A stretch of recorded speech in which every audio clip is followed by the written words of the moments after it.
Assalamualaikum warahmatullahi wabarakatuh. Pada video kali ini, saya akan membahas tentang peranan bakat dalam proses belajar.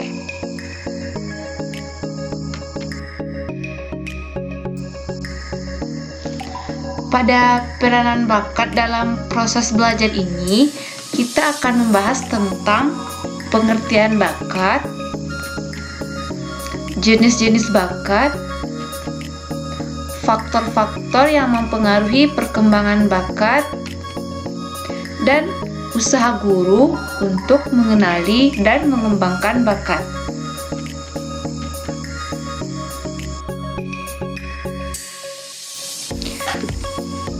Bagian pertama yaitu pengertian bakat. Secara umum, bakat dapat diartikan sebagai kemampuan bawaan yang merupakan potensi atau potential ability yang masih perlu dikembangkan melalui latihan. Bakat juga merupakan kemampuan alamiah untuk memperoleh pengetahuan atau keterampilan yang relatif bersifat umum. Misalnya bakat intelektual umum atau khusus, bakat akademis khusus. Bakat khusus disebut juga talenta. Bakat pada awalnya merupakan hal yang amat penting sehubungan dengan bidang pekerjaan atau tugas. Kemudian pada bidang pendidikan juga memperhatikan masalah bakat tersebut, mengingat fungsi pendidikan itu adalah untuk mempersiapkan peserta didik dalam memasuki dunia kerja. Dalam proses pendidikan, bakat merupakan faktor penting untuk mendapatkan perhatian cara mendidik.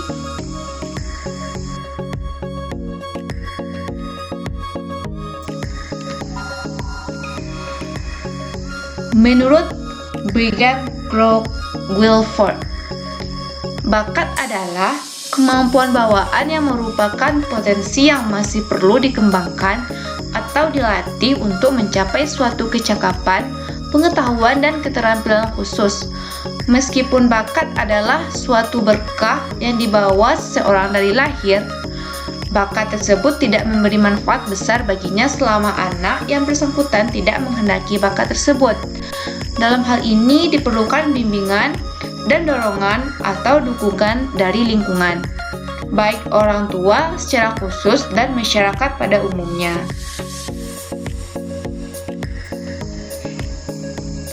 Selanjutnya, jenis-jenis bakat.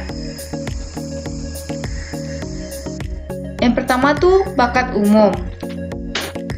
Bakat umum merupakan kemampuan yang berupa potensi dasar yang bersifat umum. Artinya setiap orang memiliki. Yang kedua itu bakat khusus. Bakat khusus merupakan kemampuan yang berupa potensi khusus. Artinya tidak semua orang memiliki, misalnya bakat seni, pemimpin, penceramah, olahraga. Yang termasuk ke dalam bakat khusus yang lain yaitu 1. Bakat verbal atau bakat tentang konsep-konsep yang diungkapkan dalam bentuk kata-kata. Yang kedua, bakat numerikal, bakat tentang konsep-konsep dalam bentuk angka. Yang ketiga, bakat skolastik, yaitu kombinasi kata-kata atau logika dan angka-angka. Kemampuan dalam penalaran, mengurutkan, berpikir dalam pola sebab akibat, menciptakan hipotesis, mencari keteraturan konseptual atau pola numerik. Pandangan hidupnya umumnya bersifat rasional. Yang keempat, bakat abstrak, yaitu bakat yang bukan kata maupun angka tetapi berbentuk pola, rancangan, diagram, ukuran-ukuran, bentuk-bentuk, dan posisi-posisinya. Yang kelima, bakat mekanik, yaitu bakat tentang prinsip-prinsip umum IPA, tata kerja mesin, perkakas, dan alat-alat lainnya. Yang keenam, bakat relasi ruang atau spasial, bakat untuk mengamati, menceritakan pola 2 dimensi atau berpikir dalam tiga dimensi, mempunyai kepekaan yang tajam terhadap detail visual dan dapat menggambarkan sesuatu dengan begitu hidup. melukis, atau membuat sketsa ide secara jelas, serta dengan mudah menyesuaikan orientasi dalam ruang 3 dimensi. Ini merupakan kecerdasan para arsitek, fotografer, artis, pilot, dan insinyur mesin. Yang ketujuh, bakat kecepatan, ketelitian klerikal, yaitu bakat tentang tugas tulis-menulis, ramu-meramu untuk laboratorium, kantor, dan lain-lain. Yang kedelapan, bakat bahasa atau linguistik, yaitu bakat tentang penalaran, analisis bahasa, ahli sastra, misalnya untuk jurnalistik, stenografi, penyiaran, editing, hukum, pramuniaga, dan lain-lainnya. Selanjutnya, faktor-faktor yang mempengaruhi perkembangan bakat. Yang pertama itu faktor internal. Yang pertama tuh faktor bawaan atau genetik. Yang kedua, faktor kepribadian. Yang ketiga, faktor interest atau minat.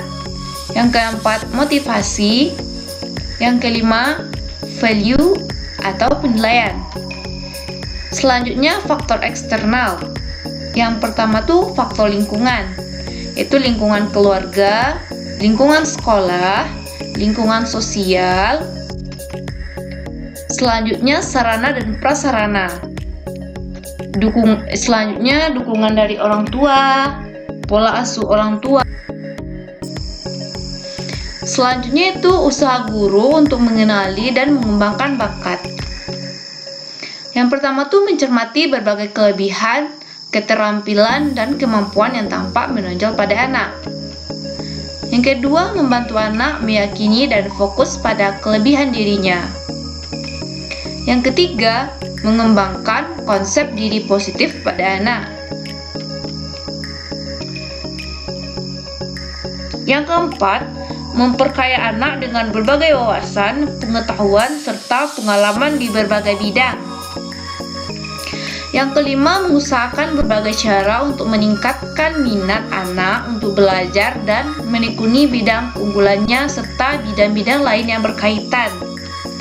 Yang keenam, meningkatkan motivasi anak untuk mengembangkan dan melatih kemampuannya. Yang ketujuh, menstimulasikan anak untuk meluaskan kemampuannya dari satu bakat ke bakat yang lain. Yang ketujuh, memberikan penghargaan dan pujian untuk setiap usaha yang dilakukan anak. 8.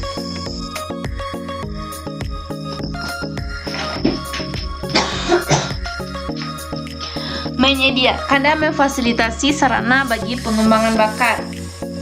9. Mendukung anak untuk mengatasi berbagai kesulitan dan hambatan dalam mengembangkan bakatnya.